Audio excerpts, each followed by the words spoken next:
गोहाना में बढ़ती महंगाई ने आम आदमी की जिंदगी अजीरन बना दी। शहरियों के लिए ईंधन का असूल भी मुश्किल हो गया। एलपीजी की कीमत आसमान से बातें करने लगी, जबकि खुश्क लकड़ी भी पहुंच से दूर हो गई। इस पर मजीद बात करते अपने नुमाइंदे नासिर अली से। जी नासिर, आगाह कीजिएगा। बिल्कुल, बढ़ती हुई महंगाई ने आम आदमी की अजीरन बना के रख दी है। शहरों के लिए ईंधन का असूल भी मुश्किल हो गया है। एलपीजी कीमतें आसमान से बातें करने लगी और साथ साथ खुश्क लकड़ी की कीमतें गरीब आदमी की पहुंच से दूर हो गई। मेरे साथ शहरी मौजूद हैं, उनसे बात करते हैं। बताइएगा, लकड़ी की कीमतें आसमान से बातें कर रही हैं, एलपीजी की कीमतें भी बढ़ गई हैं। हुकूमत से आप क्या मुतालबा रखते हैं? एलपीजी की कीमत 300 रुपए किलो और लकड़ी की कीमत 1000 रुपए मण है। ये जो हुकूमत नहीं आई थी डॉलर के रेट कम करने पे, लेकिन डॉलर का रेट तो कम नहीं हुआ, लेकिन डॉलर का रेट भी बढ़ रहा है। इस तरह महंगाई भी बढ़ रही है।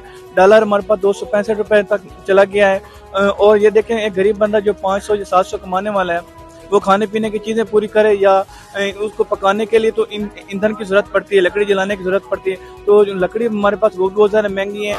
गरीब बंदे की जिंदगी बहुत ज्यादा जीरन हो गई। हम हुकूमत से मुतालबा करते हैं कि कम अज कम ये चीजें तो बुनियादी चीजें हैं, ये तो काम करें, इनके रेट को कंट्रोल करें, ताकि गरीब बंदा अपनी जिंदगी आसानी से गुजार सके।